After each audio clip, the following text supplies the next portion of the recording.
थिले महाभारतर से चंद्रवंशी राजा जी कि शूर्पणखा को विवाह करथिले। आउ किपरि देखा जाए रावणर भौणी शूर्पणखा। शूर्पणखा काहार पत्नी थिले? शूर्पणखा कुआडे चली गले? दर्शक बंधु, आमे आज सब विषय जानिबा शूर्पणखार से रहस्य जहाँ किछि लोक जानिथिबे। शूर्पणखा हेउछन्ती ऋषि विश्वश्रवा और कैकेयीक कन्या एवं रावणकर सान भौणी। एकदा शूर्पणखार मिलन कालकेय दैत्यर सेनापति विद्युज्योहांक सह होइतिला। विद्युज्योहांकर जीभरे विद्युत परि करेंट रहितिला, जहा द्वारा से जे कि शत्रु को भी मारी परिबे। विद्युज्योहांक सह शूर्पणखांकर प्रेम होइगला। आउ शूर्पणखा तांको गंधर्व विवाह करथिले, जहार खबर रावण को मिलबा परे से बहुत क्रोधित होइगले। किंतु तांका भौणींकर स्वामी होइतबारु से तांको मारले नाही। गोटे दिन रावण दिग्विजय पई बाहरी कालकेय दैत्य को जितबा पई गले। सेतेबेले रावण सह सामना हैला। विद्युज्योहा रावण को जीभरे चाटी मारी देबाकू चाहुतिले। एहा परे रावण क्रोधरे आसे निज खड्ग द्वारा तांकर बध करथिले। एही खबर शूर्पणखा को मिलबा परे से निज स्वामी मृत्युर प्रतिशोध नियारे जळी उठिले। आउ निज मनरे से प्रतिज्ञा कले कि से रावण वंशर नाश करदेबे। दर्शक बंधु, श्री हरि विष्णु दुनियार पालनकर्ता, तांको कोनसी कथा अछबा नुहे। जेतेबेले से श्रीराम हुई रावणर बध कले सेतेबेले भी तांको कोनसी कथा अछबा नथिला। तेबे एपरि कोन होइतिला जे से रावणकर भौणी शूर्पणखा को विवाह करथिले?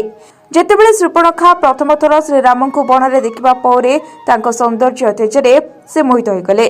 श्रीराम पाखकू जाई विवाहर प्रस्ताव देथिले। जेतेबेले तांको जणा पड़िला कि श्रीराम पूर्व विवाहित, सेतेबेले तांको बहुत खराब लागितिला। और राग लागिबारु से माता सीता उपरे प्रहार करने को चाहिए, जहा फल लक्ष्मण तांको उपरे आक्रमण कले। यह आक्रमण रे शूर्पणखार नाक एवं कान कटिगला। से जेतेबेले क्षताक्त नाक एवं कान को नहीं रावण पाखरे पहुंचले, रावण को बहुत क्रोध आसला। आउ से श्रीराम पत्नी सीता को अपहरण कले। यापर रामायणर महाप्रलयकारी युद्ध होइतिला। रावणर प्रभु श्रीराम हाथ में बद्ध होइतिला।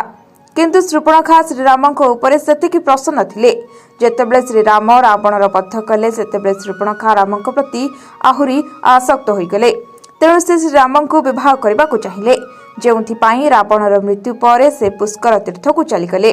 और अनेक वर्षर तपस्या फल से भगवान शिव को प्रसन्न करते। जेतेबेले भगवान शिव तांको निकट में प्रकट हेले, तेबे से भगवान शिव को वरदान मागिले कि तांकर एवं श्रीरामंकर विवाह हो जाऊ।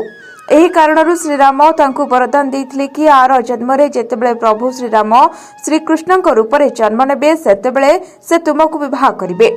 एहा परे शूर्पणखा निज शरीर को त्याग करथिले।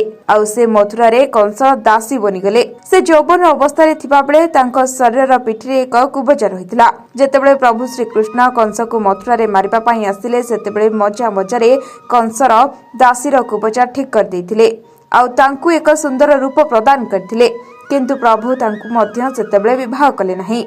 किछि दिन परे नरकासुर नामक दैत्य अत्याचार करथबा बेले से 16,000 नारी को हरण करथिला।